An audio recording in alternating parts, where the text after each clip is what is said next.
자, 여러분들 오늘 너무 반갑습니다. 2020년 파주 평화 아카데미. 참 이런 아카데미를 하기가 참 쉽지 않습니다. 저도 이런 아카데미를 많이 해봤지만 그래도 오늘 이 정도의 분들이 이렇게 참여하신다. 대단한 거죠. 그러나 또 시대적인 과제가 바로 우리는 이런 아카데미를 통해서 뭔가 모르게 올바른 시대관, 그리고 또 민족관, 그리고 역사관, 그리고 또 우리 같은 동지들끼리 끊임없이 우리는 토론하고 또 의견을 나눠봐야 됩니다. 그래서 저는 이런 모임이 필요하다 이런 생각이 듭니다. 제가 윤저덕 박사처럼 독일에서 제가 국제법으로 박사학위를 받았는데, 독일에서 제가 독일 통일정책에 여러분들이 대개 떠오르는 인물이 1969년 빌리 브란트라는 3인당 출신으로 최초로 진보정당이 69년에 정권을 잡았습니다. 그래서 이스턴 팔레시, 독일어로 말하면 오스트폴리틱이죠. 동방정책이죠. 근데 사실 동방정책을 빌리 브란트가 했지만 그 동방정책에 소위 시공자가 있고 또 기획자가 있습니다. 기획자가 누구냐면 에곤 바라는 분이 있습니다. 에곤 바. 이분이 에곤 바. 그래서 빌리 브란트가 1969년에 수상이 되자 이스턴 팔러시, 소위 동방정책을 1969년 10월 28일 서도 보온에 있는 연방의회에서 선포했습니다. 핵심은 이겁니다. 독일에는 두 개의 국가가 있다. Es gibt noch zwei Staaten in Deutschland.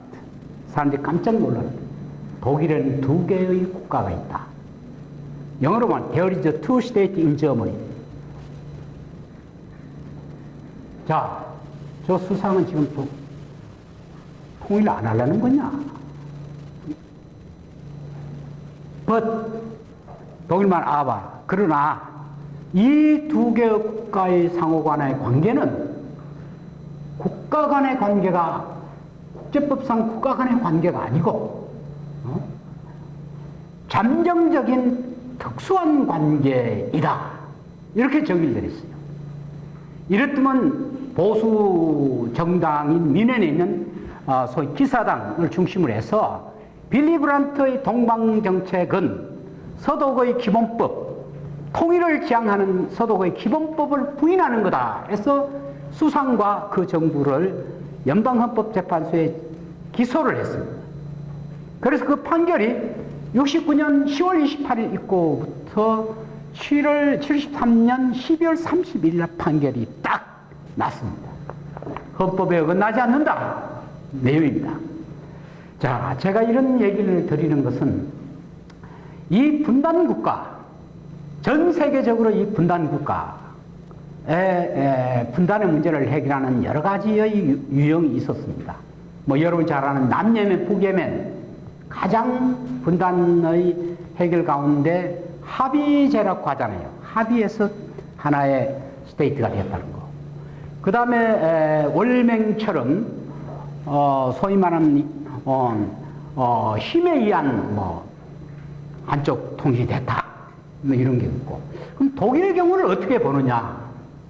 독일 경우를 결과론적으로는 흡수 통일을 보지만은 결과론적으로는 서독에 동독이 들어가서 서독 중심의 통일이 됐지만은, 그러나 그 과정을 자세히 보면 흡수, 영어로 absorption 모델보다는 소위 말하는 편입 통일이 됐다. 결정은 누가 했느냐? 서독이 한 게 아니고 동독이 90년 3월 8일 날 동서독 베를린 장벽이 무너지자 동독에서 최초로 자유선거가 있었어요. 자유선거가. 그래서 거기에 공산당도 있고 또 좌파도 있고 또 민주진영대가 자유선거가 있어서 거기에서 한 51.2% 정도가 우파가 의회를 장악했습니다. 동독이 장악했어요. 그러고 난 뒤에 자기들끼리 동독의 최초로 이렇게 국회를 소집해서 자, 우리 어떻게 할래? 이렇게 된 겁니다.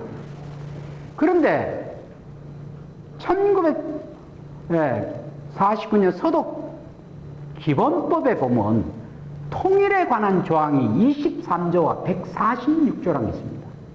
23조는 글자 그대로 흡수통일입니다. 흡수통일. 내용은 뭐냐면 서독은 6개의 소위 말 주고 동독은 5개 줍니다. 그래서 그 법에 헌법에 보면 서독의 6개 주 이외의 영역이 서독 연방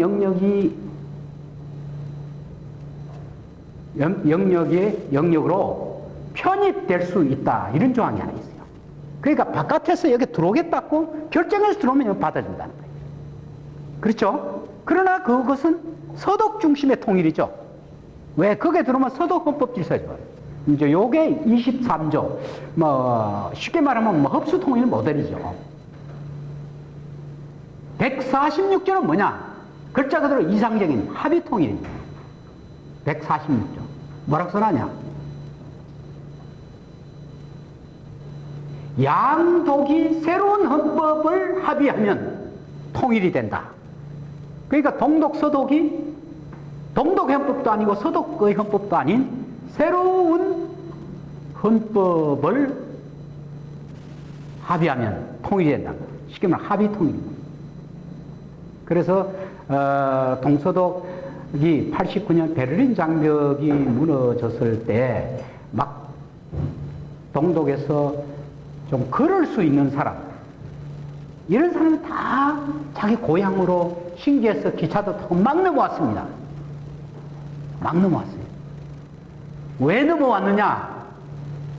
그때 제가 세계일본과 거기에서 뭐 한 10번 정도 신문에 독일 통일을 좀 써달라 해서 제가 그 언론사의 도움으로 통일해서 바로 서독을 갔어요.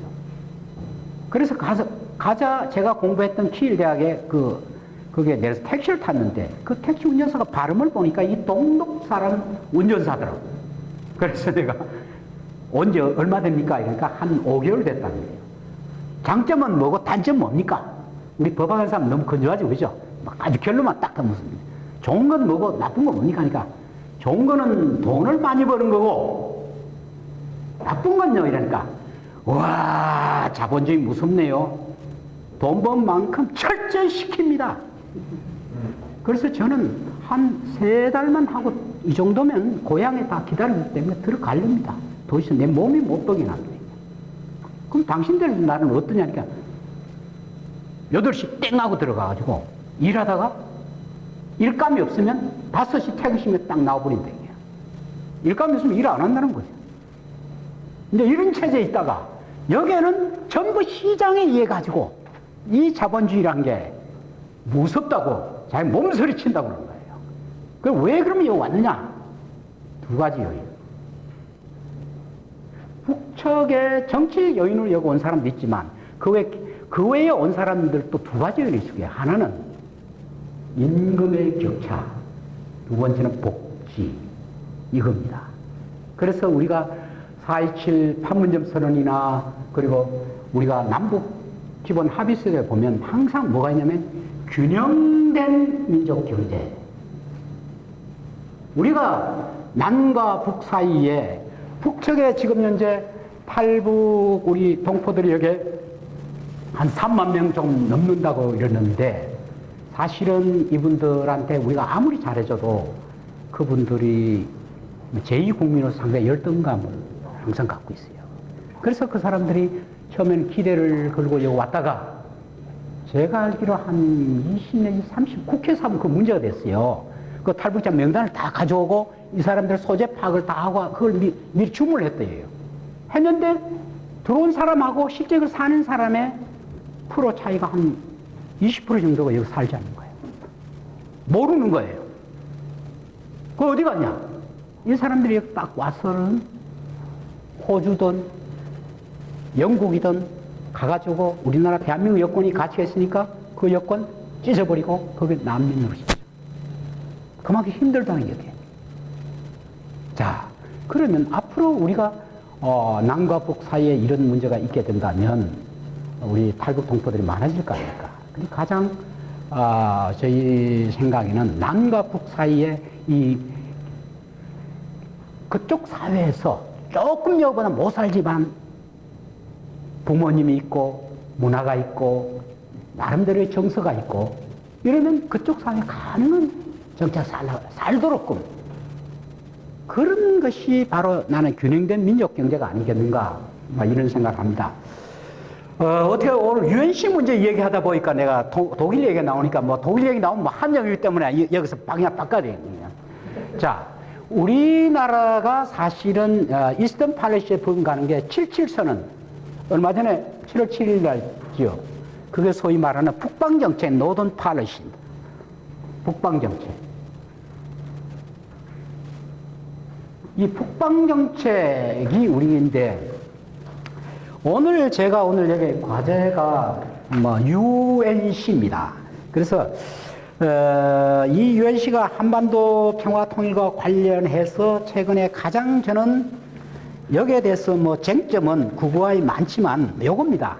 하나는 UNC가 과연 UN과 무슨 관계가 있느냐 하는 그 실체 문제고, 두 번째는 여러분들 알다시피 그 UNC가 왜 최근에 이렇게 신문에 많이 논란이 되느냐 한 겁니다. 자, 결론만 얘기하겠습니다. UNC는 UN과 아무 관계가 없다.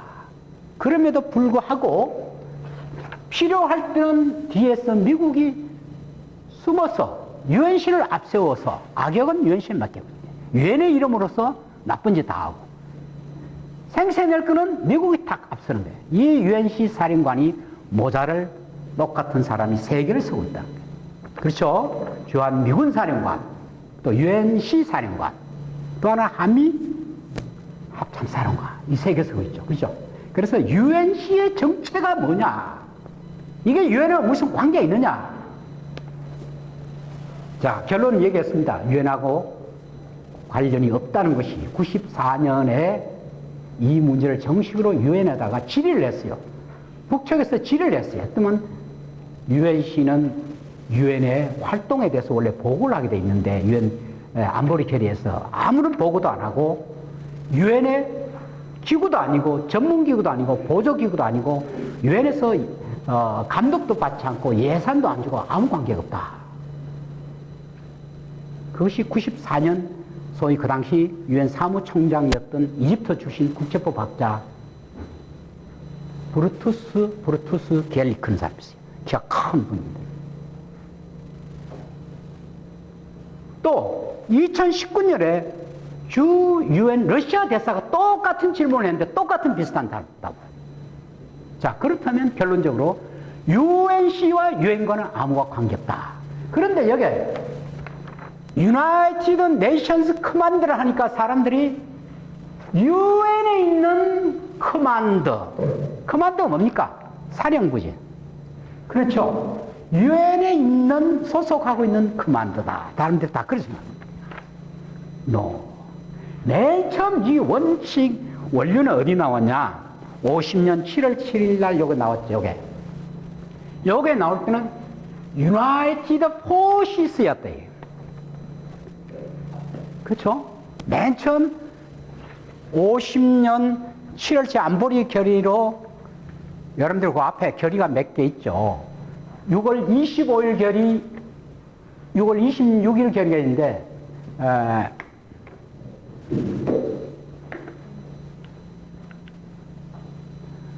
요게 7월 7일 요 결의 앞에 6월 27일 결의, 6월 26일 결의 또 6월 25일 결의가 있는데 6.25가 낮아. 유엔 안보리가 소집돼가지고 안보리에서 북측의 군사적인 모든 행동을 동작 그만하고 모두가 다 원위치로 회복하라. 이게 첫 번째 결의였어요. 그때만 북측이 계속 남쪽으로 군사행동을 하니까 유엔 전 회원국의 안보리가 북측을 원조하지 말고 남측을 원조해주라. 그것이 6월 26일 결의입니다. 그랬더만 한 7, 8개 국가가 남측에 원조를 줬는데 그 가운데 16개 내지 한 17, 8개 국가가 군대를 보내왔다는 겁니다. 그렇죠? 나머지 나라들이 보내온 원조품은 대개 소비제품, 치약이라든가 이런 건 소비제인데 문제는 군대를 보내왔으니까 이 군대라는 것은 어떻습니까? 간단하지 않잖아요? 그러면 그냥 두면 이게 사고를 친단 말이죠.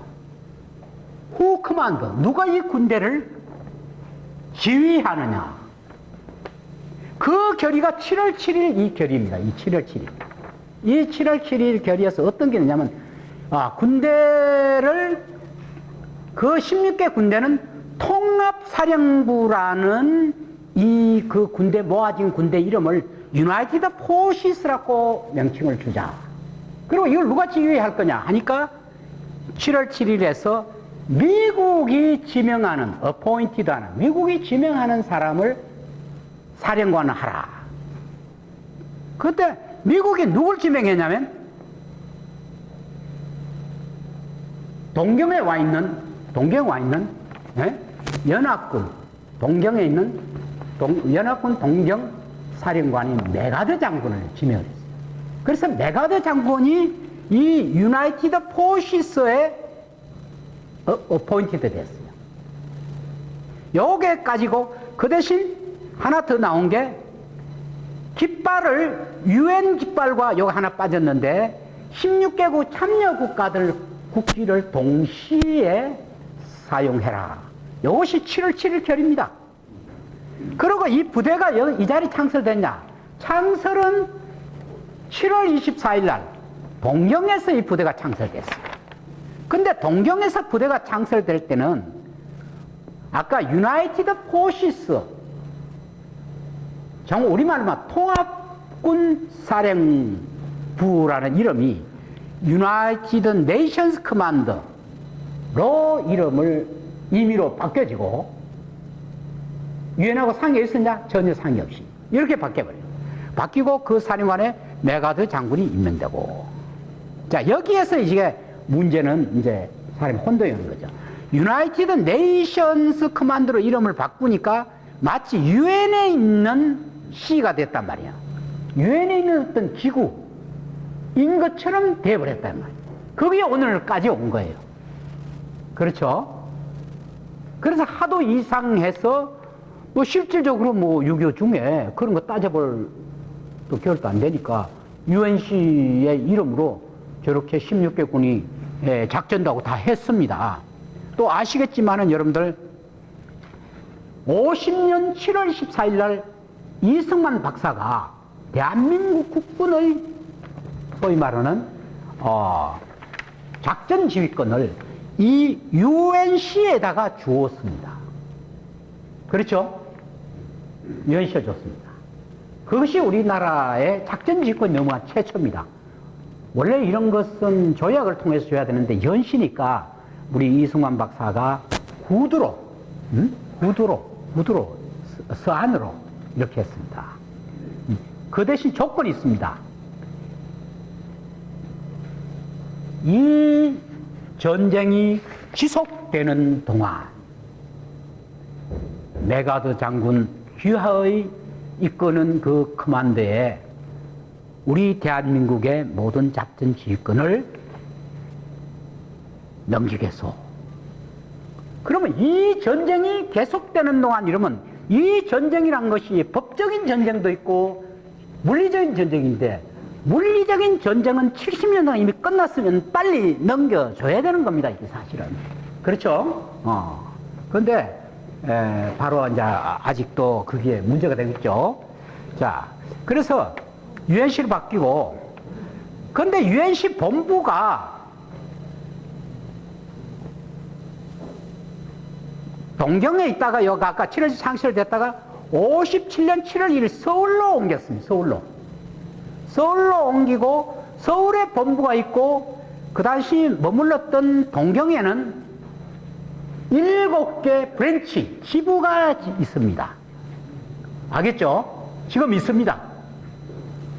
본부는 서울로 57년 7일 서울로 옮기고 그래서 유엔사 사령관은 주한미군 사령관, 한미연합 사령관, 서울에 오자 이 세 개 모자를 동시에 이렇게 서게 됐습니다. 그래서 여기 보면 여러분들이 부대 창설은 유엔 안보리 결의와는 무관, 안보리 결의에서 유나이티드 네이션스 커만드라는 이런 이름이 없었고 유엔의 어떤 기구라는 것과는 아무 관계가 없었다 이거예요. 그런데 이게 뭐 그냥 그렇게 써오다 보니 이렇게 된 겁니다 지금. 네? 그래서 여기 제가 UNC, 유엔의 커만더의 법적 성격은 유엔의 정식 기구도 아니고 보조 기구도 아니고 유엔의 하위 기구도 아니고 유엔의 통제를 받는 기구도 아니고 아까 유엔 사무총장이 답변을 했다죠. 브루투스 갤리가 53년 7월 27일 날 또 UNC가 또 엄청난 임무를 하나 맡았어요. 정전협정의 남측 당사자가 돼버렸어요. 이게 참 우리 평화협정에 꼬인 겁니다. 이게 여러분들 정전협정은 우리 이승만 박사가 정전협정 안 하려 했죠. 왜 안 하려 했습니까? 북진 통일하려 했죠. 그죠? 알다시피 6.25는 육군을 아미를 제외하고 네이비와 에어포스는 완전히 이쪽이 다 장악을 했잖아요. 그리고 해군은 저쪽 완전히 괴멸이 돼버려요. 그 평양 그냥 가루가 돼버려요.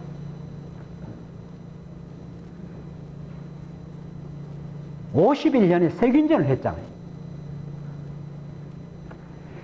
자, 그러면 7개 지구가 동경에 있고 뭐 이렇게 되고 어떻든 간에 이게 정전협정의 남측 당사자의 사실은 UNC가 들어가고 대한민국의 이때의 정전협정에 안 들어갔다는 이 자체가 참 여러 가지로 지금 현재의 우리 평화협정 당사자 문제와 관련해서 이 문제가 되겠습니다. 어떻든 UNC의 정전협정 당사자 들어가자 정전협정을 유지 관리하는데 UNC가 거의 모든 권한을 다 갖고 있습니다. 이게 지금 참 우리가 이 평화체제를 너무 많이 큰 문제가 되고 있다는 거죠.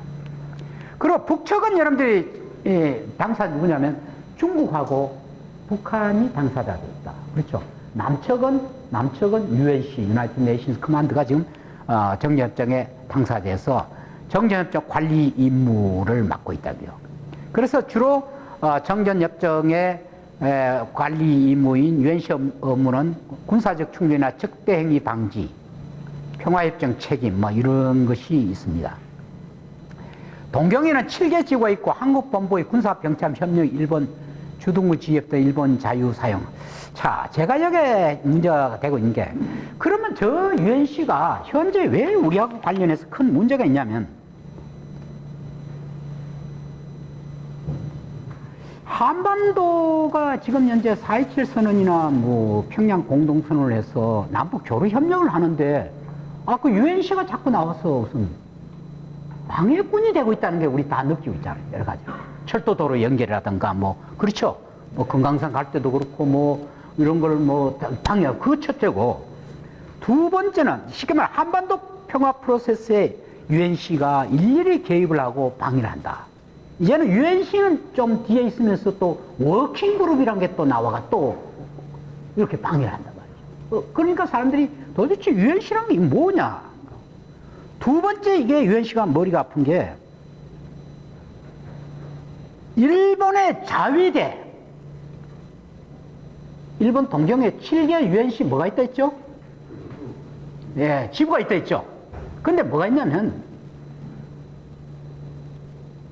미일 안보 가이드라인이라는 게 있는데 한반도 유사 사태가 날 때는 UNC의 작전을 돕기 위해서 일본의 자위대가 UNC의 병참을 위해서 도와줄 수 있다. 이런 약속을 한 게 있어요.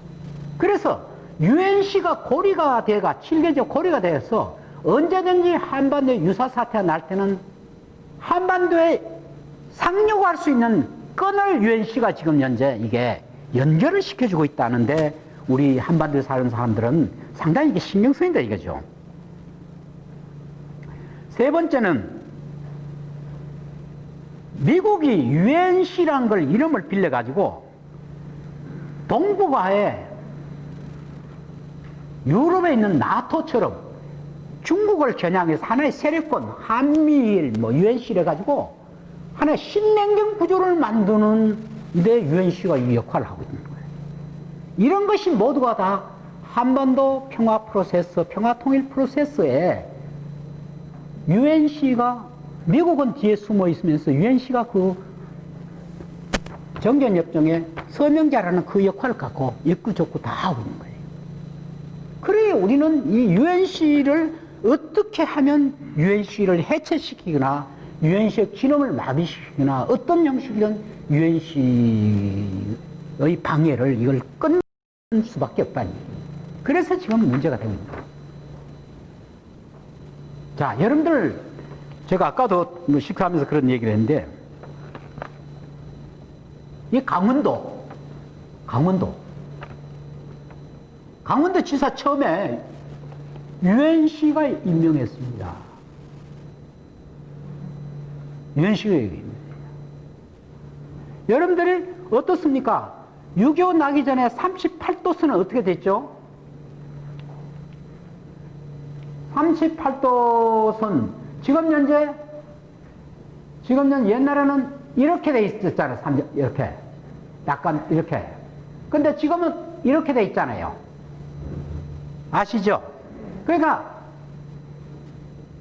지금 현재 이쪽에 있는 뭡니까? 개서인이 뭐니? 이게 다 옛날에는 이렇게 돼 있을 때는 우리 남측에 있었다 이겁니다.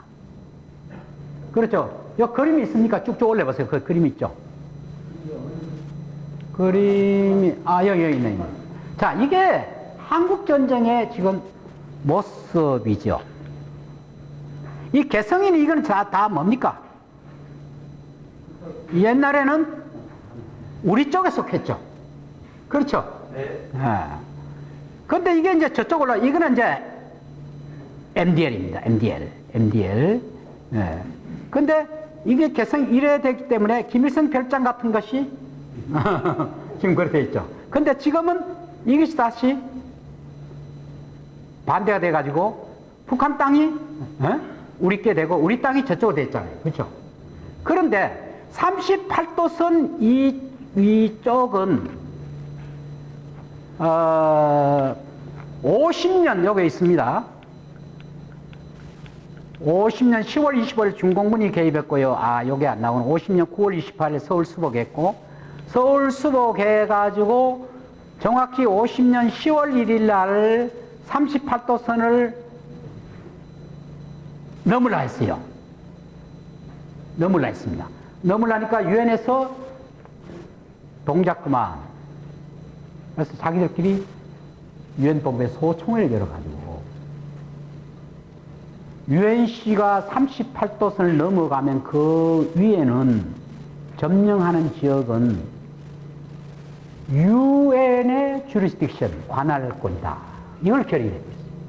그것이 1950년 10월 7일 결의, 10월 12일 결의입니다. 지금 그게 유효합니다. 아시죠? 그래서 38도선 이부, 강원도도 뭡니까? 38도선 이부에 있던 그 지역은 전부 유엔의 지금 관할이 되어 있습니다. 근데 지금 사용하고 있는 거는 불편하니까 어드미니스트레이션, 행정 편의권을 54년 이승만 정부 있을 때 변영태 외교부 장관과 유엔과의 협약을 맺어서 편의상 그 38도선 그쪽에 저 강원도 지역이 이렇게 되어 있는 강원남도 북도 그걸 지금 행정 편의를 받고 있는데 불가합니다. 지금. 그래서 대성만이 뭐니 다 그 이유가 다 그런 겁니다. 지금 이제. 그래서 우리가 알아야 될 게 어떻든 간에 이 유엔은 철도도로 연결 이후에 뭐 이런 넘어갈 때는 자기들이 유엔하고는 아무 관계가 없는데도 유엔의 권한을 저가 지금 행사하고 있는 겁니다. 이 우스운 얘기입니다. 유엔에 보고도 안 하고, 유엔의 조직도 아니고, 유엔의 기구도 아니고, 유엔의 예산 서는 것도 아닌데, 유엔 총회 결의가 그런 게 있었다 하면서 유엔시가 또 그 권한을 쓰고 있는 거예요. 이게 대한민국의 우리 이 국제법학자나 외교부나 이걸 제대로 지금 밝혀줘야 되는 겁니다. 이게 뒤죽박죽이에요, 지금 현재. 편한 대로 쓰는 거예요, 지금.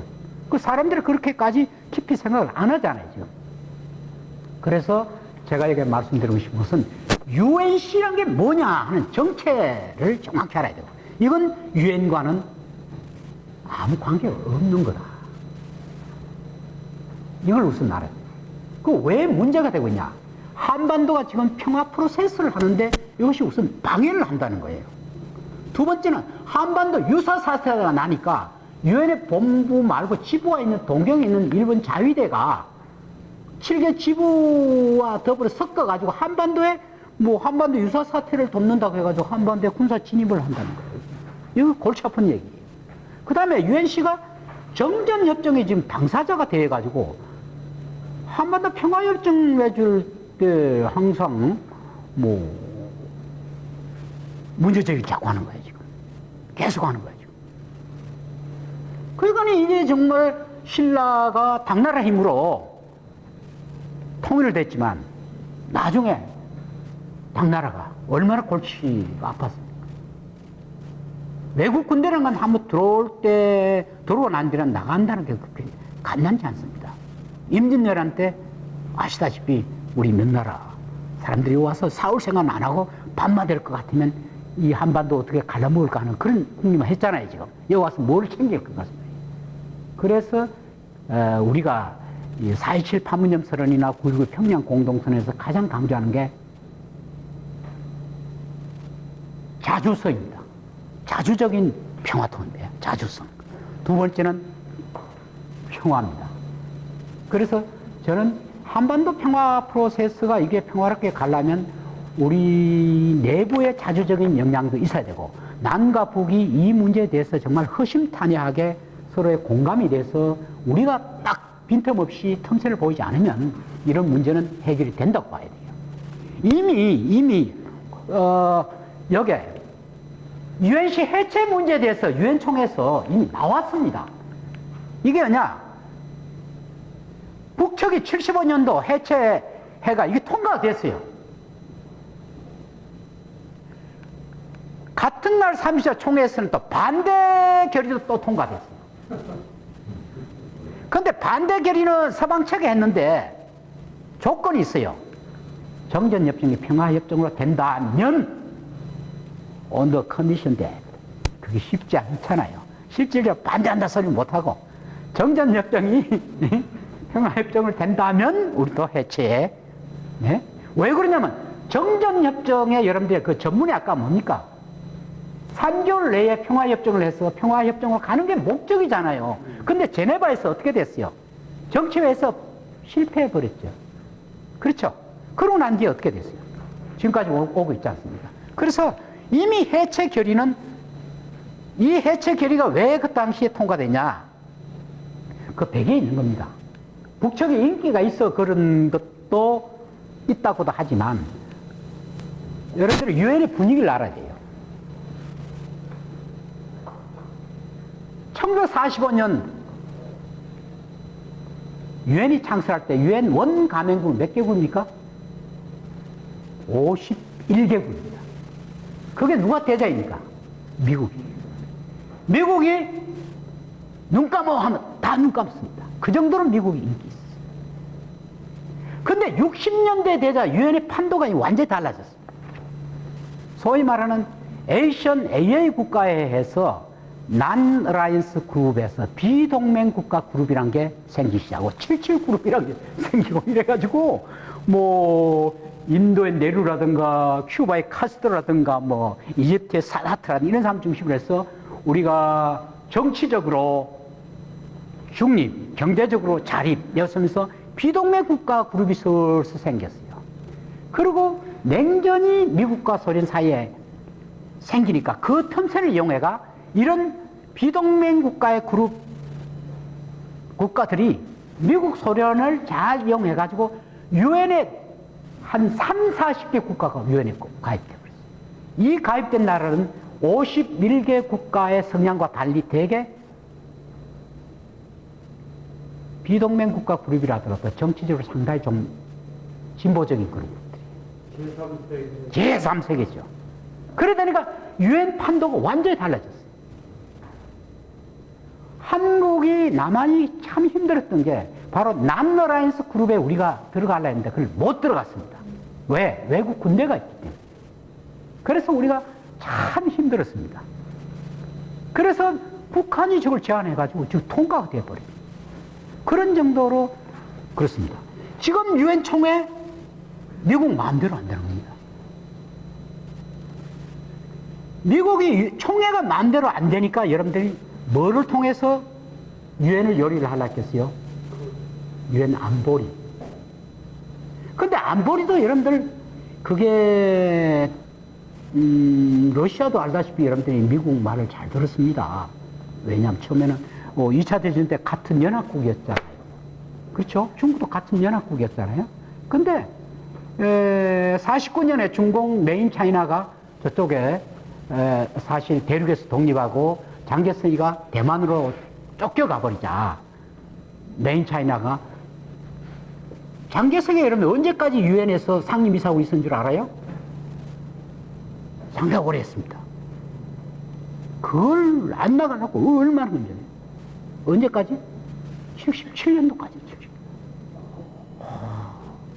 여러분들 알다시피 72년에 닉슨이 중공 방문하고 했잖아요. 그죠? 그러고 난 뒤에도 계속 미국이 중국이 들어오면 비토권 행사하면 유엔도 안보리도 마음대로 열 못하잖아요. 총회도 지금 마음대로 못하잖아요. 이런 세계 국제정치적인 이 흐름을 여러분들이 보시면 이게 지금 남북한 문제도 매번 그렇습니다.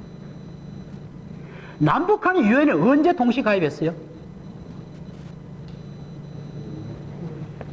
91년도입니다. 그렇죠? 91년도에 남북한이 유엔에 동시 가입했어요. 남한이 중국하고 수교한 게 92년도입니다. 90년도는 한소 수교를 먼저 했어요. 한소 수교를 먼저 했어요. 그런데 북한은 미국하고 일본하고 일성을 아직도 입회하지 않다. 사실은 우리 문민정부는 그걸 굉장히 추진하고 있죠. 근데 그게 안 되고 있지 않습니까? 자, 어떻든 간에 한반도의 이와 같은 유엔시 해체 문제, 이 문제가 사실은 이게 동시 통과되는 이런 문제가 있을 정도로 이 유엔시란 게 이 골치 아픈 겁니다. 골치 아픈 거예요. 그래서 제가 오늘 여러분들에게 이해하고 싶은 건, 그런데 유엔시에 또 뭐가 하나 걸려 있냐면 50년 7월 14일 날 이승만 박사가 유엔시에다 뭘 줬다 했죠? 작전지휘권을 줬다 했죠. 근데 작전지휘권을 주고 난 뒤에, 그런데 그 작전지휘권이 78년에 한미연합사라는 게 여기 생겼죠. 그렇죠? 그래서 UNC가 한미연합사에 지금 작전지휘권이 가 있습니다. 여러분 아시겠죠? 그런데 문제는 한미연합사에 우리 쪽에 시민단체고 우리 정부도 계속 노래가 작전지휘권을 지금 받으려잖아요. 약속도 여러 번 했지 않습니까? 그래서 한미연합사가 거의 지금 우리한테 주려고 하잖아요. 그러니까 제일 다급한 게 뭐냐면 UNC가 지금 마음이 급한 거예요. 한미연합사가 한국에다가 작전지휘권을 줘버리면 UNC의 기능, UNC의 가장 큰 기능은 첫 번째 기능이 뭘까요? 6.25 때 생겼으니까 대북 억지 기능이죠. 근데 알다시피 92년 남북기본합의서, 그리고 4.27 판문점선언, 9.16 평등선언에서 남과 북 사이에 무슨 UNC가 그 대북한 억지 기능한다, 이런 것은 좀 넌센스지 않습니까? 그렇잖아요. 물론 북한이 뭐 미사일도 쏘고 핵도 쏘고 그런 적도 있지만 실질적으로 남과 북 사이에는 진짜 저쪽이 뭘 원한다는 우리가 알고 있지 않습니까? 다. 그런 정도를 벌써 이 교감이 가 있는 거라고. 그러니까 유엔시의 첫 번째 기능, 대부 억지 기능이 없어지고, 유엔시의 두 번째 지금 가장 기능은 이 유엔시가 정전협정의 서명 당사자니까 정전협정을 유지 관리하는 게 이게 임무라고. 그러면 정전협정에 그 자세히 보면 다 여기 적혀 있겠지만은 그 구역 안에 여러분들 정전협정은 세 가지 기구가 있죠. 첫째는 군사정전위원회. 그렇죠? 군사정전위원회. 군사정전위원회. 군사정전위원회. 두 번째는 중립국감시위원회라는 게 있습니다. 중립국감시위원회. 정전협정은 군사정전위원회 있고 중립국감시위원회. 군사정전위원회라는 것은 정전협정에서 생기는 여러 가지 문제에 대해서 이게 한마디로 심판관입니다. 그러면 군사정전위원회는 어떻게 구성이 되느냐? 정전협정의 당사자들이 다 구성돼요. 그럼 이쪽 남쪽 유엔시하고 북측하고 중국하고 되는데 중국은 94년 이후로 나가버리고 지금 관여 안 해요. 그리고 북측하고 유엔시입니다. 그런데 군사정전위원회가 기능이 94년 이래로 마비되어 있습니다. 북측이 왜? 그때 여러분들 그런 사건이 있었죠. 네? 왜냐하면 군사정전위원회 수석 회장을 미국 측에서 남쪽을 시키자고 반발해가지고 군사정전이 그 다음 안 나와요. 그 대신 장성급 회담, 이래가지고 미국, 북한 장성급 회담, 뭐 이런 식으로 지금 사실 이게 지금 올바르게 지금 기능이 거의 안 되고 있는 겁니다. 지금 형식적인 군사정전위에 저렇게. 자, 이런 상황 속에서 우리가 이게 앞으로 이게 유엔시 이 문제에 대해서 어떻게 이것을 해 가야 될 건가 하는데, 핵심은 한반도 평화 프로세스에 이것이 계속 관여를 하니까, 그래서 어느 정도까지 이게 미국 쪽에도 연구를 했고 우리도 연구를 하고 있는 게, 남측의 UNC의 그 임무를 사실은 UNC가 아니라 미국이거든요. 그 UNC 실체란 것은 300명 정도인데 300명이 되겠냐면 실병력이냐면 그게 아니고 거기가 다 그 소위 뭐죠? 의전 그렇죠? 뭐 의장대 이런 사람들이고 실병력 별로 없고 미군이 거의 임명을 합니다. 그러니까 병력 그 규모가 좀 없고, 단지 뭐냐 할 것 같으면 UNC에서는 어떤 규정이 있느냐면 유사 사태가 날 때는 그 군대를 파견한 나라가 즉시 소집할 수 있다. 요게 있는 겁니다. 그래서 인재철선 비슷한 게 있어요. 유사 사태가 나면 원래는 여러분들이 뭡니까? 그 유엔 헌장에 의하면 어떤 유사 사태가 나게 되면 유엔 헌장 39조에 의해 가지고 안보리를 소집해 가지고 거기에서 무슨 군사적 조치가 나오잖아요. 그런데 미국이 그거를 통하면 소련과 중국이 비토권을 행사하기 때문에 골치 아프다는 거예요. 그래서 UNC의 규정을 보면 유사 사태가 나면 UNC에서 소집할 것 같으면 16개국 다 올 수 있다는 거예요. 그 물론 일본 들어오는 겁니다. 그 일본 묻어 들어오는 거예요. 그래서 우리로서는 아까도 얘기했다시피 이 한반도 평화 프로세스에 미국이 이걸 끝까지 지금 현재 유지를 하려는 거예요. 그래서 UNC가 자기들 갖고 있는 작전지휘권을 한미연합사에 줬고, 또 한미연합사 갖고 있는 것을 한미연합사도 또 UNC니까 한미연합사 한국 좋다 하면 UNC는 일단은 이제 손을 트는 거예요. 그러니까 최근에 리바이탈라이제이션, UNC 재활성화 조치, 여러분 들어보셨죠? 그죠?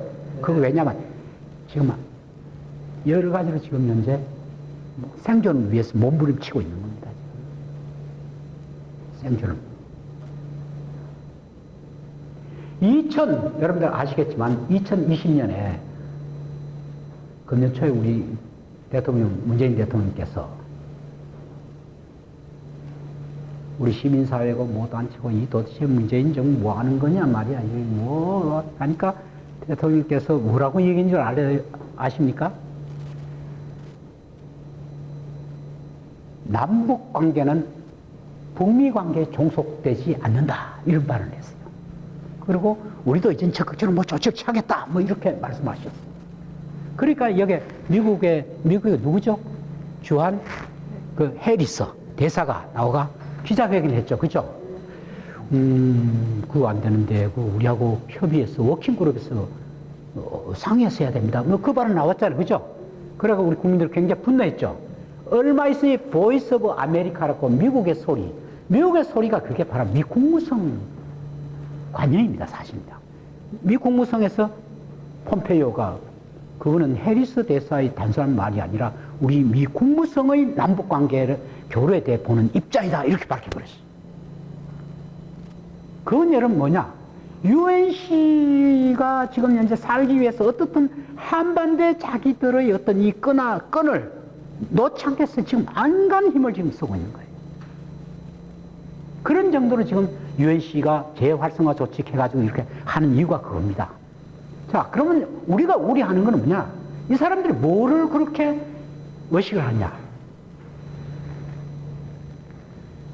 지금 UNC의 기능은 만약에 이게 다 져버리면 이제 대북한에서 억지 기능도 없어지면 정전협정의 유지 관리 업무인데 정전협정 유지 관리 업무를 볼 것 같으면 이 구역에 들어갈 때마다 UNC의 모든 통계를 받게 되어 있습니다. 그 민사 업무와 인도주의 업무에 관련된 종사자 외에 들어가는 숫자도 1000명을 넘지 못한다. 뭐 그렇게 되어 있습니다. 근데 이런 것을 과거보다 더 엄격하게 정하는 거예요. 그렇죠? 여러분 뭐 알고 있지 않습니까? 최근에 뭐 이종석 장관이 통일부 장관이 그 들어가다가도 했고 우리 또 군장성이 의례적인 어떤 그 자부대에 우선 지시사항을 왜 들어갔는데도 미리 연락 안 했다고 막 문제 제기를 하고. 그 UNC가 이게 보통 평상시 행동하고 다르게 지금 계속 지금 자기 권한을 행사하는 이유가 바로 자기들의 입지가 여기 한반도에서 뭔가 모르게의 확고하게 하려는 겁니다. 그럼 뭘 구성하느냐? 제 생각에는 동북아에 있어서 미국이 중국을 겨냥해서 나토 비슷한 거. 여러분들 유럽의 나토라는 거 아시죠? 그죠? 그쵸? 한미 일 사이에 이 삼각 구도에서 새로운 이런 하나의 패권 기구를 탄탄히 해놓으려는 겁니다. 그런데 아시다시피 지금 일본이 국제적으로는 경제력에 맞먹는 그런 위상이 별로 없고 이번에 코로나로 인해 가지고 한국 위상이 참 굉장히 좋아졌잖아요. 그건 사실입니다. 그렇죠? 그러니까 이 코리아가 이게 물거이단 말이죠. 알겠죠? 갈수록 물거이단 말이죠. 사람도 똑똑하고 여러 가지로 지금 뭐 대단하잖아요. 우리나라가 지금. 이 한반도는 그 대신 우리는 통일만 시켜달라 이게야. 원치 않는다 이게야. 분단만 해달라. 이거를 미끼로 해가지고 한국이 뭘 하나 주기는 줘야 되는데 뭘 줘야 되느냐 이거죠. 저 사람들이 그냥 나가지는 않을 겁니다. 이건 정말 우리가 보역을 떠나서 이 지혜를 지금 짜야 된다고 나는 생각합니다. 그러나 그 전에 이 UNC가 왜 문제냐 하는 것은 우리 국민들이 알아야 되는 겁니다. 제가 관계하고 있는 이 단체에 UNC에 대한 어떤 연구 그룹이 있어요. 이시우 선생님 그거 들어가 있는데 내가 관계하는 평화통일시민연대도 뭐 UNC 해체 문제 이런 얘기를 무슨 얘기가 나오면 우리 단체 사람들이 좀 싫어하더라고. 교수님, 그건 너무 나은 거 아니냐. 여기 있는 분도 그렇게 생각하죠. 그죠? 네, 그럴 수밖에 없습니다. 아닙니까? 예. 그래서 할 수 없이 내가 얘기하면 대표가 너무 얘기하면 안 되겠어. 권노혁 국장을 불러다가 한번 강의를 하면, 권노혁 국장 얘기를 잘해요. 그날 딱 지나고 나니까, 사람들이 완전히 생각이 달라졌어. 그래, 그 다음날 1인 시위를, 그때 1인 시 했죠. 1인 시 할 사람 하니까 쫙 좀 서요. 그래서 이 교육이라는 게 얼마나 무서우냐. 여러분들, 바른 생각을 한다는 게 얼마나 무서우냐. 아는 것만큼 보이고, 보이는 것만큼 행한다. 저는 그렇게 생각합니다. 우리가 이거노런서 모르는 건다는 게 굉장히 위험한 일이에요. 그래서 여러분들이 이 파주 평화 아카데미 우리 관장님 존경합니다. 네? 더 열심히 하세요. 네, 네. 그래서 제가 있는 그 단체도 상당히 그래도 뭐 시민단체 중에는 진보단체인데도 대표님 자꾸 UNC 해체면 이제 그거 하지 마시라고 어떤 사람 나한테 까똑도 하고 자꾸 그래요. 그래서 내가 이거 도저히 안 되겠다 해서 평화전략포럼에 한번 그 권혜영 국장을 딱 그 양반이 뭐 제일 많이 아니까 응? 딱 불러요. 생각들이 다 달라고 다음부터는 UNC 1인 시위를 미국 대사관 앞에 하는데 다들 줄 서가지고 하더라고. 그래서 이게 참 제대로 알아야 되겠다. 지금 한반도는 정말 여러분들 대단히 중요한 시점에 와 있습니다. 우리가 민주주의도 이만큼 성장시켰고 시민사회도 이만큼 성장했지 않습니까? 그렇죠? 여러분들 우리 정치인들 저도 가끔 비판하지만 우리나라 정치인 굉장히 우수합니다. 다른 나라에 비하면. 여러분 일본 정치인 혹시 만나보셨나요? 그게 어떠냐면 그 징계부가 국회의원이면 그 밑에 손잡이 계속 있대. 근데 이 친구들이 신문을 잘 읽을 줄 몰라. 근데 국회의원이 되더라고, 그거는. 한 번은 제가 2010년에 광복 맷진역 해가지고 일본에 의원들 한 60명이 왔어요. 그래서 국회에서 나보고 좀 교수님 나와서 이 사회를 좀 맡아야 되는데 그런 나중에 있었던 시간이 있었는데 그 같이 좀 얘기를 좀 해봤는데 와, 참 대단히 이거 너너스가 심하더군요. 우리나라 정치인 대단합니다. 조금 사기성이 좀 있어 그렇지 그 외에는 굉장히 똑똑합니다. 우리나라 정치인 대단합니다. 보통 동네예요. 그것도 굉장히 심하잖아요. 네? 그래서 뭐 이건 농담이고 어떻든 제가 오늘 말씀드리고 싶은 건 이거 뭐 굉장히 복잡한 얘기가 많이 여기 있습니다. 그래서 UNC에 대해서 제가 더 얘기를 하고 싶은 것은 그 여러분 목차를 한번 봐주세요. 그 복잡한 얘기를 하면 여러분들 머리 아프니까 목차 한번 내주실까요?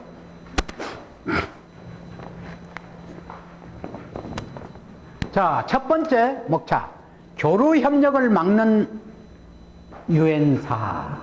UNC의 첫 번째의 기능은 맨 처음 생길 때 기능 뭐라 했죠? 대북 억지 기능이라는데 이것이 92년 남북기본 합의서 이후에 남과 북이 4.27 선언 후에 별 의미가 없어졌다는 거예요.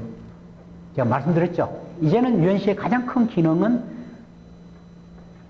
정전협정의 전문에 평화협정을 촉진하는 겁니다.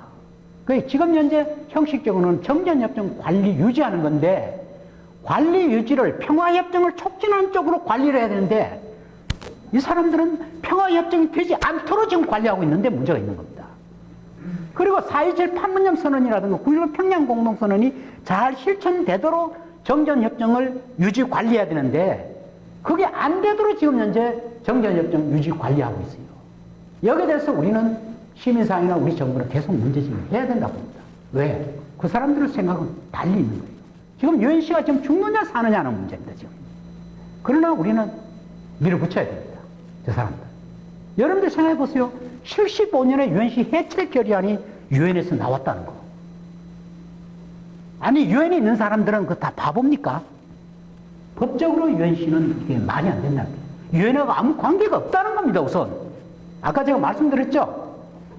94년에 유엔 사무총장한테 UNC가 어떤 성격의 법적 성격이고 어떤 관계를 맺고 있느냐 하니까 UNC는 유엔과의 아무 관계가 없다. 보조기구도 아니고 하위기구도 아니고 예산 주는 것도 아니고 통제 감독하는 것도 아니고 보고도 우리한테 하냐 우리하고는 아무 관계가 없다.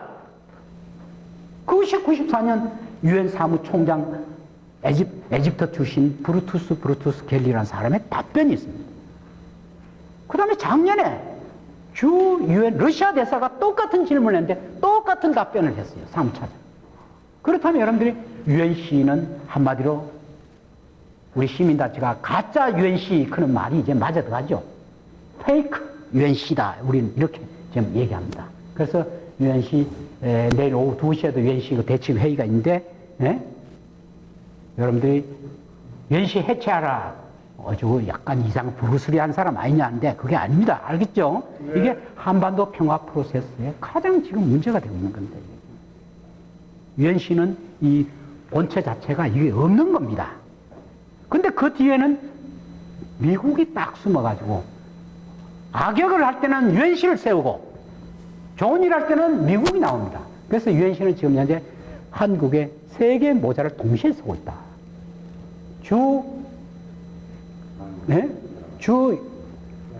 여기 뭡니까? 주한미군 사령관. 그렇죠. 한미합창사령관. 또 하나 먼저 유엔사령관. 세 개를 동시에 쓰고 있다. 그런데 이 유엔시가 억지 기능이 없어지고 난 뒤에 남북교류협력과 한반도 평화협정을 촉진해야 된다는 게 정전협정에도 분명하게 서명당에서는 그 점을 강조해야 되는데 그러고 있지 않아서 지금 문제가 되겠다. 그 다음에 유엔시 창설의 연역, 창설의 법적 지위, 설치와 작전 지휘권, 물리력인데 특히 요사이 유엔시 재활성화 정책 해가지고 여러분들이 작년에 막 유엔시가 막 기자회견하고 야단 법석을 지켰죠. 재활성화. 그러니까 유엔시 자꾸 해체 얘기가 나오니까 그게 아니다. 유엔시는 잘하고 있다. 뭐 한반도 평화 통일도 돕고 있다. 뭐 기자회견도 하고 야단 법석을 지었어요.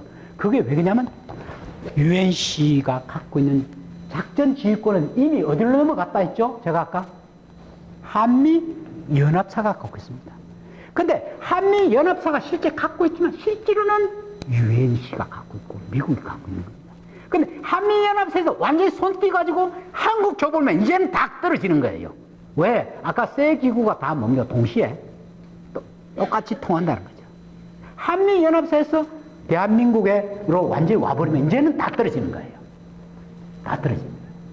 근데 그거를 지금 앙탈을 부리는 거예요. 그래서 그 유엔시 내부 규정에 볼 것 같으면 유엔시는 아직 어떤 권한이 있냐면 16개, 17개 군이 유사 사태가 날 때는 항상 소집을 하면 유엔 안보리 결의를 안 거치고 16개 군을 소집을 할 수 있는 규정이 저기 있다고. 저게. 여기에 누가 제일 위험천만한 사람이라 했죠? 일본 자위대. 알겠죠? 일본 자위대. 일본 자위대가 동경에서 7개 지부가 여기에 석회가 들어오는 거예요. 명분은 한반도의 미군의 작전을 병참을 돕기 위해서. 근데 실질적으로 그렇습니다. 일본에 있는 그 일본 자위대가 여러분들 외국 군대가 여기서 뭐 한국에도 미군이 있는데 이 미군이 함부로 여기 자기들에게 주둔하는 거 하고 주둔한 미군들이요 대한민국 도로를 달리고 대한민국 에어포트 공항을 사용하고 하는 이거 전부 규정이 있는 겁니다. 이거. 그런데 우리는 상호방위 조약에 의해 가지고 덤택을 다 줘버렸습니다. 우리는. 지금 한미관계에 가장 불합리한 게 상호방위 조약이 이게 가장 큰 문제입니다. 그건 뭐를 줘버렸냐? 주병권을 줘버렸어요. anytime, anyplace 미국이 여기 접수한다 그러면 내줘야 돼요. 협상 필요 없어요. 상호방위 조약이 그렇게 돼 있습니다. 그런데 52년 미일 안보조약이라든가 여기는 안 그렇습니다. 일본에 있는 미군들이 도로 하나 사용하고 공항 하나 사용할 때 다 새로 협정을 다 맺었습니다. 근데 그런 협정 절차를 일본은 다 마쳤습니다. 벌써 15년 전에. 우리나라는 상호방위조 이거 하나로까지 그냥 다 줘버려버렸어요. 그래서 우리나라가 한미관계에서 이걸 벗어나려면 상호방위조약 고쳐야 되죠. 상호방위조약이 불평등하니까 그 하위 규정인 한미추동군주의협정 그 고쳐야 됩니다. 최근에 여러분들이 뭐 코로나19와 관련해서 탄저균 문제가 나는데 그 탄저균이 2015년에 이게 들어와서 배달 사고 나서 용 야단이었잖아요. 그렇죠? 그때 들어갈 때 왜 그렇게 쉽게 들어왔느냐? 우리 소파협정 구조 1항 다 얘기할 것 같으면 미군의 군사 화물은 세관 면제한다는 규정이 있습니다. 세관 면제한다. 그리고 미국 필리핀 협정이라든가 미국 독일 보충 협정을 볼 것 같으면 미국의 위험한 무기라든가 미국의 병력이라든가 또 이렇게 위험한 질병이라든가 이런 것이 들어올 때는 반드시 그 당국의 허락을 받게 돼 있어요. 허락을 받게 돼 있어요. 이런 탄저기용 같은 거 이런 것은 1975년에 BWC 조약, 쉽게 말하면 생화학 무기 금지 조약에도 위반되고 우리나라 국내법에도 전염병 생화학 법이 있어가지고 그걸 거쳐야 됩니다. 보사부 장관 허락을 맡아야 돼요. 그래서 엄격히 말하면 제가 봐서는 미국이 탄저기 문제 저렇게 한 거는 그 1975년 조약도 위반이고 또 우리나라 국내법도 위반이고 또 그 조약을 위반하게 될 것 같으면 그 유엔 안보리에다가 대한민국이 미국을 고발을 할 수 있어요. 근데 그 아무 조치를 취하고 있지 않잖아요. 그래서 제가 지지난주에 국회 정문 앞에서 우리 기자회견을 하고 거기에서 탄저균의 진상 그리고 탄저균 실험실 폐쇄를 위한 국회 특위를 구성하라 이런 기자회견도 하고 이런 시위도 한 적이 있습니다. 그래서 우리나라의 방역 주권, 보건 주권 이런 것이 이 구멍이 지금 뚫려져 있는 겁니다. 여러분 엊그제 보세요. 미군이 군속하고 더불어 한 4만 8천 명이 여기 있다 하잖아요. 4만 8천 명. 근데 이 사람들이 내가 용산의 13번 게이트에 거기서 1인 시위를 했는데 거기서 보니까 들어가는 사람 나오는 사람 소독이고 뭐고 아무것도 안 해요. 아무 조사도 안 해요. 이건 뭔가 우리나라 당국도 이건 좀 시정을 해야 된다. 이렇게 생각을 하고요. 어떻든 간에 작전지휘권 이것을 지금 현재 우리가 지금 받으려니까 미군이 저렇게 지금 문제가 되고 있고 UNC의 물리적 실체 아까도 말씀드렸죠. UNC의 본부는 여기 있고 또 지부는 저기 7개가 있으니까 이 사람들이 이렇게 생각합니다. 한반도 유사 사태가 나면 미군이 작전을 하려면 항상 일본에 있는 7개 지부가 돕지 않으면 병참을 해주지 않으면 이것이 뜨지 않는다. 그래서 UNC가 있어야 된다. 뭐 이 논리로서 UNC의 존재, 물리적 존재를 굉장히 강조를 하고 있는 겁니다. 그래서 어떻든 간에 이런 문제도 우리가 4.27 선언이나 평양 공동선언에 따라 가지고 우리가 정말 남과 북 사이에 정말 신뢰를 쌓고 긴밀히 나는 노력을 해야 된다. 나는 제일 제가 요사이 가슴 아픈 거는 사실은 여러분들이 아까 53년 청전협정을 보면 비무장지대잖아요. 그게 영어로 demilitarized zone이잖아요. 그럼 비무장지대는 글자 그대로 비무장화가 정상입니다. 근데 남과 북이 다 위반했어요. 그 GOP 자체를 북도 남도 그게 세워서 안 되는 겁니다. 그 원래 그렇잖아요. 그걸 누가 있어야 돼요? 아까 얘기한 중립국 감시위원회하고 군사정전위원회만 있고 GOP는 있어서 안 됩니다. 남도 북도. 그렇죠? 그런데 북쪽이 하니까 남쪽도 하고 또 남쪽이 하니까 북쪽도 하고 이래가지고 다 엉망진창이 된 거예요.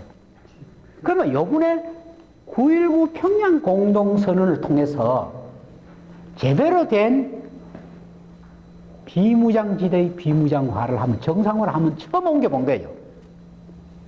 최근에 여러분 GOP 철거한 거 알고 있죠? 그죠? GP. 그게 좀 갔으면 평양 공동선언이 글자 그대로 비무장지대의 정상화에 대한 최초의 하나의 시도였습니다. 그게 아주 새로운 건 아닙니다. 그게 사실은요. 근데 그게 가다가 지금 이렇게 돼 있잖아요. 그리고 또 개성의 개성의 남북 공동연락사무소 그 4.27 판문점 선언에서 여러분들이 그 합의가 된 건데 그 기능이 단순한 연락사무소 아닙니다. 그 영사 기능까지 다 할 수 있어요. 굉장히 중요한 기능입니다. 그게.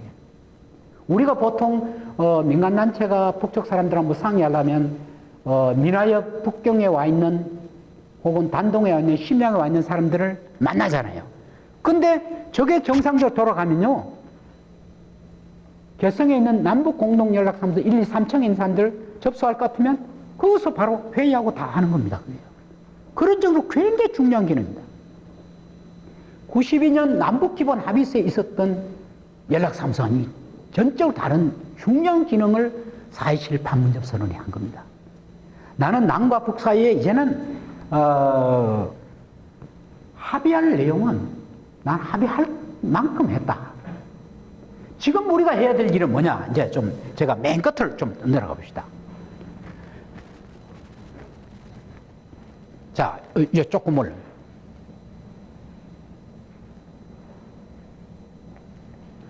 저는 지금 우리가 그러면 UNC가 저런 방해물을 다 거두고 한반도의 평화의 시대를 열려면 어떠냐? 저는 우리 내공을 채워야 된다. 내공은 뭐냐? 우리 남쪽 내부에도 내공을 채워야 된다. 남쪽 내부에도 우리 민족 문제나 평화 문제에 대해서 생각을 달리하는 사람들끼리 이렇게 모여서 좀 얘기를 좀 해야 되는 겁니다, 지금 현재. 근데 지금 우리 남쪽은 알다시피 편이 딱 갈려져 있잖아요. 좀 예민한 문제, 북한의 인권 문제, 딱 편이 갈려 있습니다. NLL 문제, 편이 딱 갈려져 있어요. 이 토론이 안 되는 겁니다. 내 편, 네 편이 딱 갈려져, 결론이. UNC 문제도 마찬가지일 겁니다. 이게 이제 요새 새로운 이슈로 떠올랐으니까. 그래서 우선은 남쪽 내부의 남남 대화를 통해서 이 쟁점이 되는 문제에 대한 서로의 공감 영역을 나는 넓혀야 된다. 그러고 난 뒤에는 남과 북 사이에 또 역시 공감 능력을 넓혀야 된다. 근데 남과 북 사이는 나는 저쪽은 우리는 이게 다문화 사회이기 때문에 의견이 다양하지만 북쪽은 어떻든 간에 최고 그 국무위원장의 의견이 그 전체 의견이라면 4.27 선언, 판문점 선언을 통해 가지고 남과 북 사이에 굉장한 것을 합의했지 않습니까? 여러분 4.27 판문점 선언 읽어보셨죠? 그리고 9.19 평양 공동선언, 9.19 평양 공동선언이라는 것은 다른 게 아니라 4.27 판문점 선언에 나오는 군사 부분에 관한 부속 합의서입니다. 그 이상 합의 내용을 할 수 없어요. 정말 대단한 걸 합니다. 그래서 저는 앞으로 UNC 문제를 포함해서 한반도의 평화 프로세스를 진행시키려면 남과 북 사이의 남북 정상의 합의를 어떻게 하면 실효적으로 이걸 지켜나가느냐? 나는 여기에 달렸다고 생각합니다. 이게 다 무슨 문제냐? 사람의 문제입니다. 이해의 문제입니다.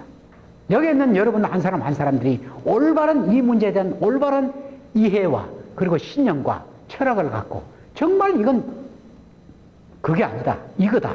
이렇게 나가야 된다. 이렇게 나가야 우리가 분단을 극복할 것이다. 금년 10월 3일이면 독일 통일 30주년이 됩니다. 독일 통일 30주년이 됩니다. 독일이 90년 10월 3일날 통일을 했습니다. 우리 민족의 분단은 미국과 소련의 기획 분단입니다.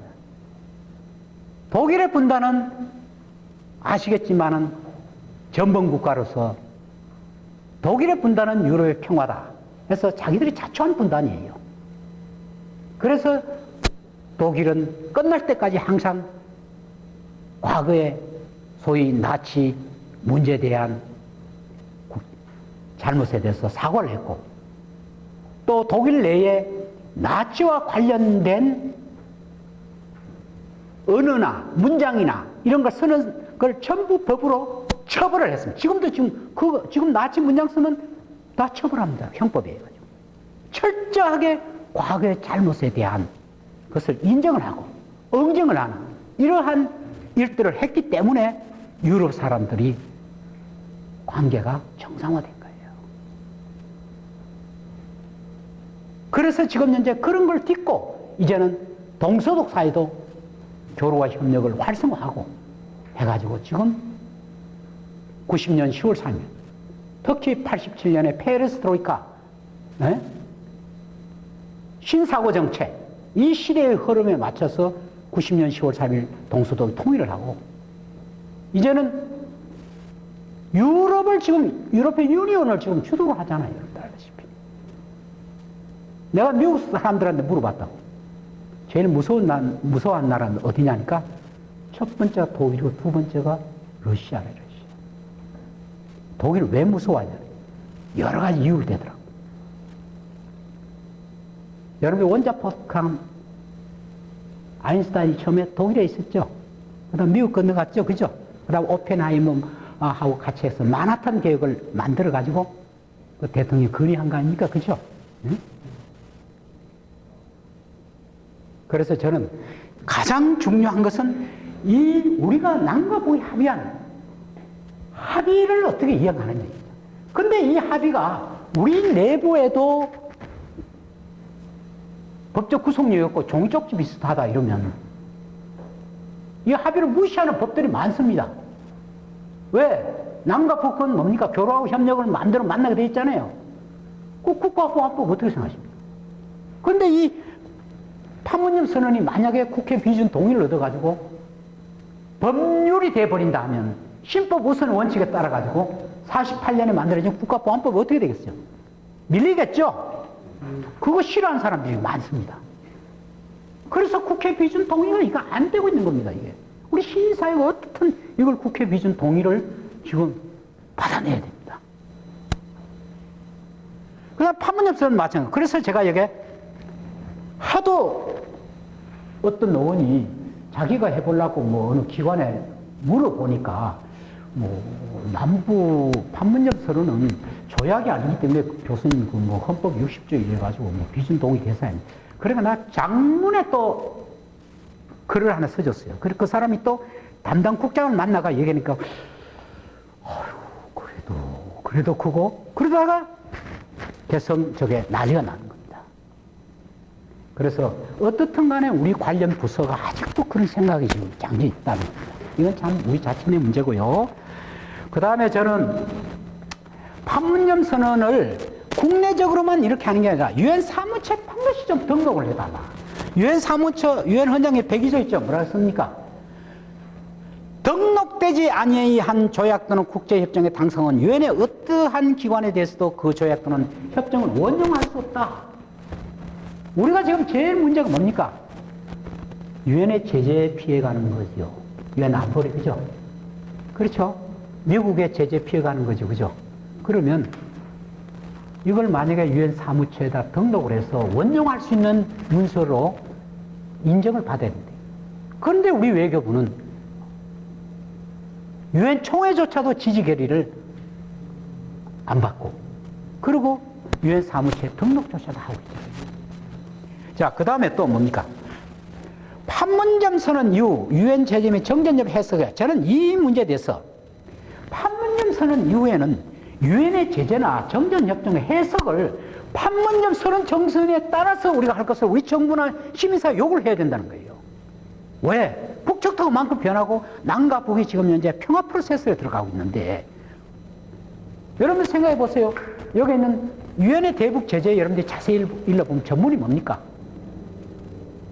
한반도의 평화를 유도하는 데 목적이 있습니다. 그게 북한 처벌하는 데 목적이 있는 게 아니에요. 핵심은 한반도의 평화를 유도하는 데 있고, 그게 예외 조항이 많습니다. 인도주의적인 목적이라든가 북한의 생명줄을 끊는 거, 이거 못하게 만들어놨어요. 그런데 지금 유엔 제재가 지금 어떻게 됐습니까? 자, 내가 예를 하나 들겠어요. 제가 해양경찰청에 그게 국제해양법위원회 위원장입니다. 이제. 그래서 얼마 전에 하도 세미나를 한다 해서 목포를 내려오라고 갔어요. 그 목포구 무슨 거기에서 이어도를 돌려보죠. 이어도 다 돌려봤어요. 그걸 다 모였어요. 내가 여기 앉았어. 질문했습니다. 자, 발표다 하고. 자, 청장님, 예. 제주해협은 국제해협입니까? 뭡니까? 딱 보니까 국제사회는 국제해협이라고도 하대요. 우리는 뭐 이러더라고요. 그럼 북한 배가 지나갑니까? 안 지나갑니까?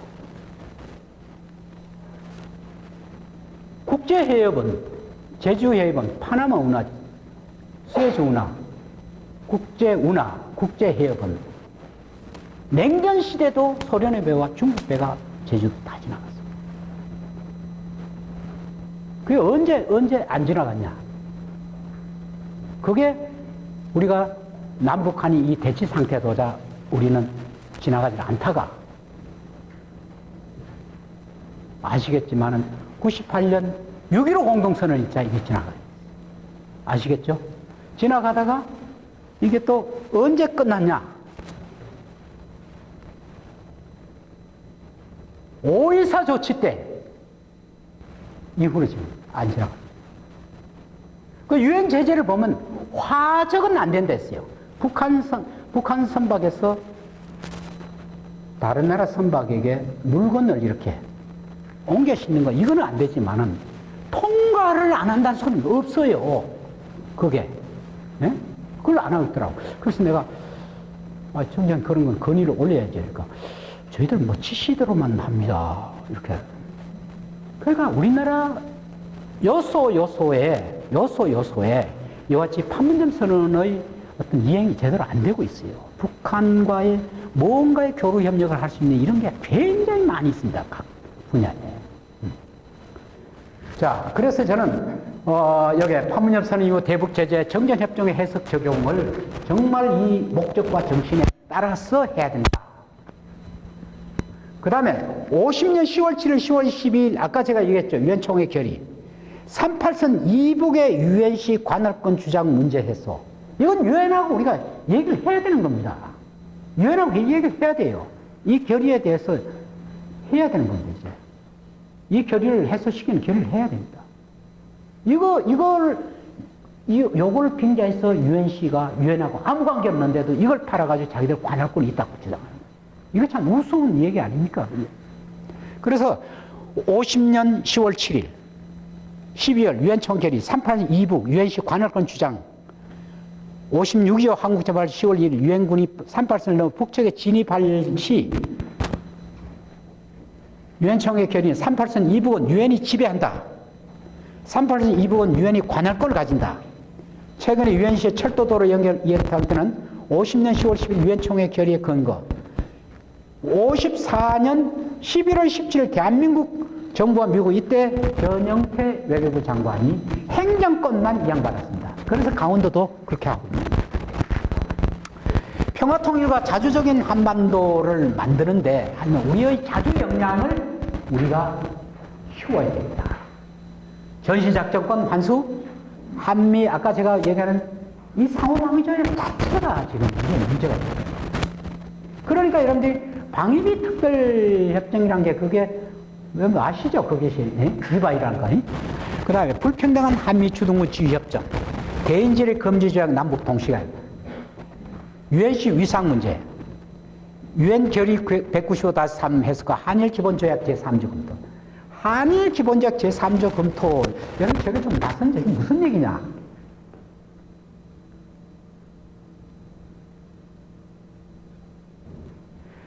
한일 협정이 51년 협상이 돼서 65년에 체결됐으면 14년 동안 걸렸습니다.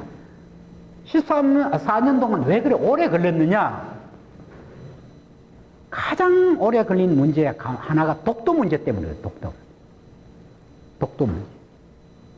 두 번째 오래 걸린 문제가 돈 얼마 주고 받느냐 이것 때문에 둘이 흥정하는 거. 세 번째 문제가 세 번째 제3조 문제. 3조 무슨 문제냐? 한반도의 유일 합법 정부는 리퍼블릭 코리아다. 요거를 넣어달라는 게 3조를. 리승만 정부가.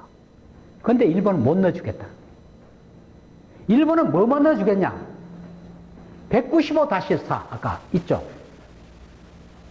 유엔 결의 195-3 요거에 따라 유엔 결의 195-3이란 것은 유엔의 임시통일한국위원회가 인구 비례에 의해 가지고 총선거를 치르는 그 지역에 있어서 코리아는 유일합법정부다. 그러니까 그 유엔 임시위원단이 북한은 못 가고 남쪽만 왔지 않습니까? 여러분 아시겠지만. 그죠? 그래서 남쪽에만 선거가 이루어졌죠. 그렇죠? 그래서 남쪽에서 이루어진 선거 가운데 백범이 아니고 리가 여기에는 정권 잡았다. 이 소리지. 리가 이 선거 치르지 않는 지역 전체에서 유일 합법 정부는 아니다. 이 얘기입니다. 195-3이.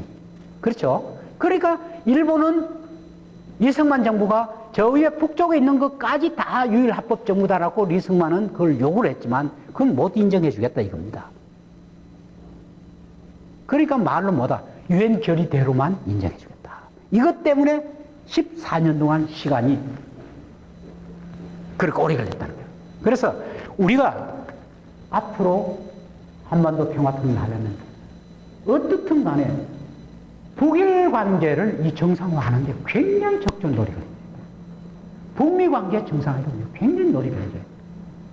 어떻든 북한이 국제사회에 책임 있는 어떤 국가로서 활동할 수 있게끔 우리가 도와주게 되면 남과 북 사이의 합의 이행도 쉬워지고 아까 말한 균형된 민족 경제도 완성되고 이렇게 해 나가야 됩니다. 근데 이게 우리나라의 여러 가지 상황을 볼 때 이게 간단한 건 아닙니다. 이게요. 자, 그 다음 판문점 선언에 역행하는 냉전법령을 개편해야 된다. 제가 국가보안법, 남북교류법, 협력법, 그 다음에 남북관계 발전을 위한 법률을 얘기를 합니다.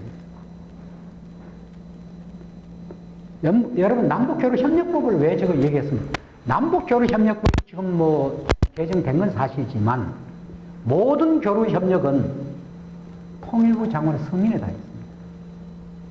그래서 저는 남북교류협력법이 아니고 남북교류규제법이라 해야 말입니다. 왜 그러냐면 뭐 우리 여기 웬만한 사람들 만날 정부 허락 안 받고 중국과 그 사람들 만나고 갔다 올 것 같으면 벌금 매겨가지고 벌금이 뭐 1200만 원, 1400만 원 맨날 부르잖아. 내가 그거 절대 내지 마라. 응? 근데 이제 최근에 우리가 문재인 정부 들어와 많이 고친 건 사실입니다. 우선 교류의 주체가 지방자치단체도 할 수 있게끔 했고, 또, 교류 자체를 소위 말하는 이 지자체가 평화시 같은 거 이런 걸 인정을 해줘야 됩니다. 그다음에 어느 도시가 적경 지역에 있는, 소위, 도시들이 이 분단으로 인해서 고통받는 데 대한 보상이라든가 이런 법들도 만들어져야 됩니다. 이게 교류협력부와 다 관련된 겁니다. 그래서 교류협력법에 있는 모든 독수조항을 이건 전부 해소를 해서 손을 봐야 된다 이겁니다. 그 다음에 남북관계 발전에 관한 법률인데 여러분들 이게 언제 만들어진지 알죠? 이게 6.15 공동선언 때 그 소위 말하는 대북송금특검법처럼 전부 6.15 공동선언에 관여한 사람들 때려잡는데 저 법이 만들어진 겁니다. 쉽게 말하면 남북관계를 투명하게 하라 이겁니다. 그런데 사실은 국가와 국가 사이의 행위에는 법치 영역도 있고 통치 영역도 있는 겁니다. 쉽게 말하면 6.15 공동선언을 할 때에 뭐 돈을 줬다 어떻다 하는 그거 문제 때문에 결과적으로 그 당시에 6.15 공동선언에 관여한 사람들이 전부 구속이 되고 했지 않습니까? 범법자로 그렇게 되잖아요. 그러면 앞으로 민족 문제를 누가 해결할 겁니까? 그래서 바로 2005년 그때 임채정 의원이 그때 당시 이 법을 만들 때 상당히 우리 시민사회하고 많이 싸웠는데 노무현 정부가 노동 문제나 이런 쪽은 굉장히 밝았는데 통일 문제 쪽은 이분이 조금 짧았어요. 내가 봤을 때. 아무리 얘기해도 안 되더라고. 난 뭐 직접 대통령이 얘기했어요. 대북송금 특검법 통과할 때는 내가 이런 얘기 못하지만 우리나라의 제일 중요한 진보신문도 그 동의를 하고 또 제일 진보적인 단체, 변호사 단체도 그 동의를 했습니다. 내가 속하고 있는 이 조그만 단체 평화통일시민연대가 국회에 가서 1인 시위하고 해도 아무 소용이 없더라고. 한국에서는 쇠가 있어요, 쇠가. 그 여러분들 여기 이 강의만 듣지 말고 다음에는 반드시 제도권에 선거에 당선돼가지고 당당하게 목소리를 좀 낼 수 있는 그런 노력도 좀 같이 해야 됩니다. 이렇게 생각만 가지고 운동이 되는 게 아니더라고요. 저같이 공부하는 사람은 학교에 있어야 되지만. 자, 이건 농담이고. 어떻든 간에 남북 정상 합의 법적 실효성 확보를 위한 남북 법률 실무 협의회 구성. 이거는 내가 북측 동지들을 만났을 때도 좀 남북 관계의 서로 화해라든가 서로 이런 걸 해치는 법률 실무 회의를 열자 뭐 이런 얘기를 했고요. 그 다음에 제가 여기 제일 간 거는 군사 공동위원회 가동. 이거 굉장히 중요한 겁니다. 근데 이것이 이번에 판문점 선언에서도 더 강조되더라고요. 정전협정에서 UNC가 만약에 그 임무를 남쪽에 줘버렸을 때, 그 누가 대체하느냐? 나는 남북 군사 공동위원회 하면 된다. 저는 나름대로 평화체제에 대한 예청사지 있습니다. 그러면 평화체제에 대해서 나는 세 가지 측면이 있습니다. 첫째, 법적인 측면에서는 어떻든 정전협정을 종결한다는 전시상태를 평시상태로 바꾼다는 국제법적인 합의사항 있어야 되고요. 그 다음 두 번째, 군사적인 측면에서 거기에 있는 중립국 감시위원회나 군사정전위원회를 대체할 어떤 기구가 있어야 해요. 남북 군사공동위원회, 이게 다 합의한 사실입니다. 이거 가동하면 되는 겁니다. 그렇죠? 세 번째, 국제정치적인 측면도 있습니다. 한반도 평화체제에는 세 가지 측면. 법적인 측면, 군사적인 측면, 국제정치적인 측면. 국제정치적인 측면에서 저는 한반도는 나는 나토 같은 거 저런 건 안 되고 유럽의 CSC 1975년 헬싱키 선언 같은 다자 속에 남북한 중국, 미국 뭐 이렇게 거기에서 들어가서 어느 쪽도 한반도에 대해서 패권을 행사 못한 상황 속에서 남북한이 자연스럽게 평화통일을 가버려야 됩니다. 동서독 경우도 75년 헬싱키 선언이 바로 그런 나는 역할을 해줬다고 생각합니다. 절대 소련이나 미국이나 불란서나 영국은 독일 통일을 굉장히 반대했습니다. 사실. 굉장히 반대했습니다. 결과적으로 미국이 동의하고 그 다음 소련이 동의하고 넘어갔습니다. 그리고 35개국 1975년 헬싱키 선언이라고 다자 안보회의에서 박수 쳐주고 그렇게 됐거든요. 우리 한반도에 여러분들이 통일을 반대할 나라 딱 정해져 있잖아요. 그런 나라를 어떻게 삶을 거예요? 그런데 미국이 이 동북아를 어떻게 엮어놨냐? 전부 양자주의를 다 묶어놨어요. 한미, 미국, 필리핀, 그렇죠? 미일, 전부 양자주의로 미국이 다 엮어놨어요. 그 약한 나라 경우는 양자주의로 나가면 지는 겁니다. 다 깨지는 거예요. 그럼 우리가 이걸 깨뜨리려면 다자 안보 회의를 해요. 다자 안보. 그래서 저는 한반도 피스 레짐은 어떻게 했냐? 법적인 측면, 국제법적인 측면에서는 어떻든 간에 정전체제를 평화 공동선언식으로 해야 된다. 1956년 일소 공동선언식으로 영토 문제라든가 전쟁 중에 있었던 어떤 범죄 문제나 피해 보상 문제 이런 건 빼고 그냥 평화 상태만 회복하는 그런 국제법적인 선언을 확실하게 해야 됩니다. 두 번째는 군사적인 측면에서는 정전협정이 갖고 있는 2km 이거 어떻게 앞으로 지켜나갈 거냐. 이 관리위원회를 확실하게 해야 됩니다. 남북군사공동위원회. 세 번째, 국제정치적인 측면에서는 한반도 다자안보회의를 만들어서 언제든지 남북한이 합의한 사실을 거기서 다시 한번 리컨펌하고 해가지고 국제적인 어떤 신뢰를 구축하는 것. 그것이 피스 트리티가 아니고 저는 피스 레짐, 평화체제라는 포괄적인 좀 더 넓은 의미로 이렇게 해야지. 전통적인 국제법적인 평화조약 형태로서는 한반도 문제는 나는 해결이 안 된다. 전통적인 평화조약 안에는 뭐가 들어가야 되냐면 항상 영토조항이 들어가야 되기 때문에 한반도에서 한반도 평화조약의 영토조항이라면 그러면 뭐 맷도선을 끊고 남북한이 가를 겁니까? 그 분단을 의미하잖아요. 그건 안 된다 이거요. 그러다 누구를 처벌할 건가? 저는 절대 안 된다고 봅니다. 그래서 그런 얘기하고 자 시간이 어느 정도 다 됐죠? 예. 자 제가 여러분들의 오늘 드릴 말씀은 어떻든 한반도 평화 프로세스에 UNC가 가장 큰 걸림돌로 등장하고 있습니다. 여러분께서 여기에 대해서 올바른 이해, 이것만이 우리가 4.27 판문점 선언을 왜 우리가 열심히 이걸 국회 비준 동의받고 얘기해야 되는지를 알 수가 있지 않을까. 여러분 한 분도 졸지 않고 경청해 주셔서 너무 감사합니다. 고맙습니다. 네. 질문을 좀 받겠습니다.